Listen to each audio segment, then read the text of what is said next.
যে আমার কাছে একটা পরিসংখ্যান আছে, আমি বলতে পারি যে আমাদের এই মোহাম্মদপুর সেনাবাহিনী কর্তৃক এই পর্যন্ত আমরা প্রায় ৩০৬টি অবৈধ আগ্নেয়াস্ত্র উদ্ধার করতে পেরেছি এবং আমরা নিকটস্থ থানায় এটা জমা দিয়েছি এবং প্রায় ৮,২১৫ রাউন্ড অ্যামুনিশন আমরা উদ্ধার করে জমা করতে পেরেছি। এবং আজকের এই অভিযান ছাড়া আমরা ৫৪৮টি বিভিন্ন ধারালো অস্ত্র উদ্ধার করে আমরা বিভিন্ন থানায় জমা দিয়েছি।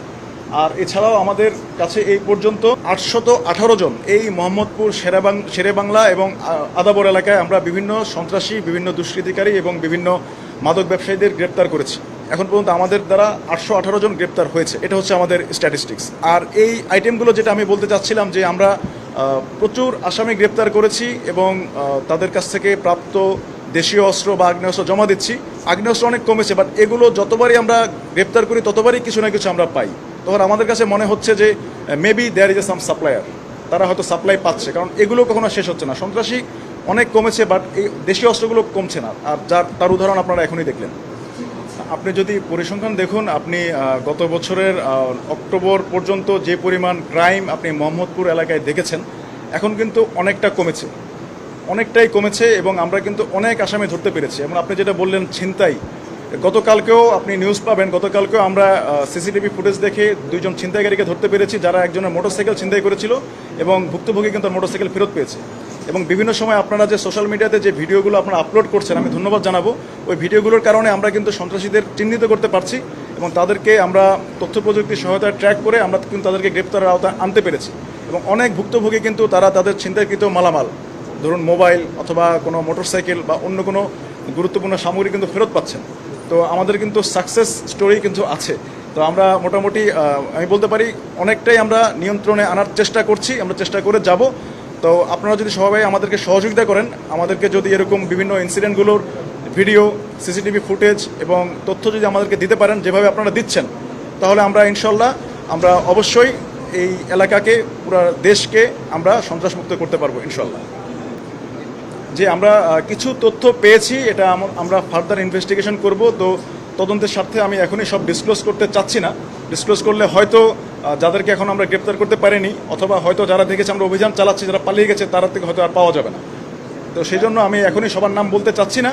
তো যাদেরকে আমরা গ্রেপ্তার করতে পেরেছি, যে 3টা দোকানের কর্মচারী এবং মালিক, তাদেরকে আমরা ডিবি পুলিশের কাছে হস্তান্তর করব এবং সেই সাথে আমাদের ছায়া তদন্ত অব্যাহত থাকবে।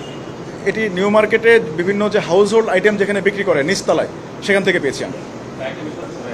হ্যাঁ, আমরা কিছু তথ্য পেয়েছি, কিছু নেটওয়ার্কের তথ্য আমরা পেয়েছি। তো আমি আসলে তদন্তের স্বার্থে এখনই সব বলতে চাচ্ছি না। এই জিনিসগুলো যদি আমি বলে দিই, তাহলে ফার্দার আমাদের অপারেশন করে হয়তো আসামিদেরকে পাওয়া যাবে না।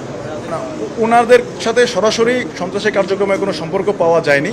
ওনারা সন্ত্রাসীদেরকে দিচ্ছেন, তো সন্ত্রাসী যারা কার্যক্রম করছে তারা গ্রেপ্তার হচ্ছে আমাদের কাছে। ওনারা শুধু সাপ্লাই দিচ্ছেন। এখন ওনাদের সাথে এটার সম্পর্কটা কি, এটা আমাদেরকে আরেকটু চিন্তা করে ইনভেস্টিগেট করে বের করতে হবে।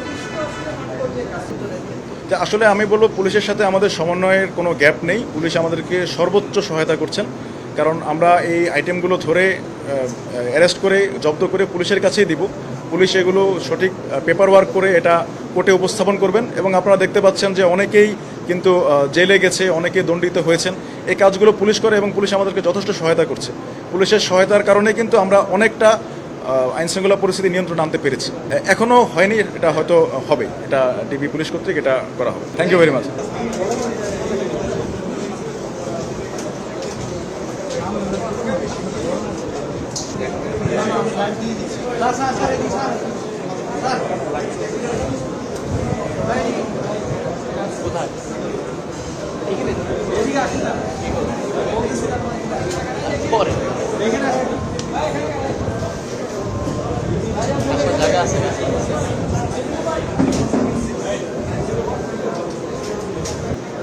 আর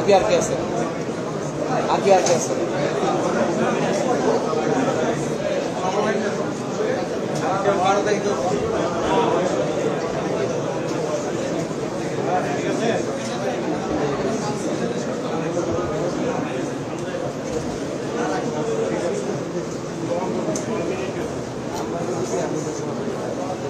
সামনে গেল না।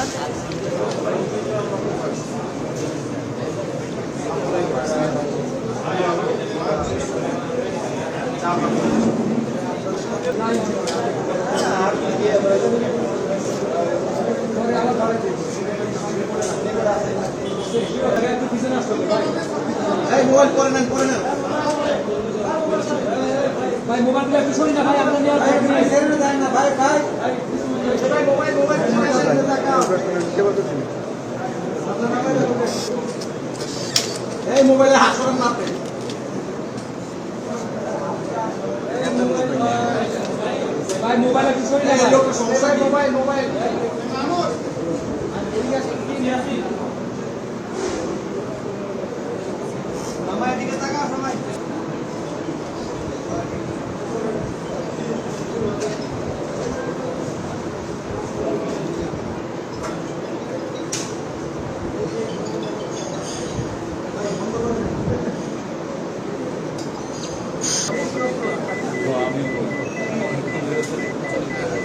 খরচ বেশি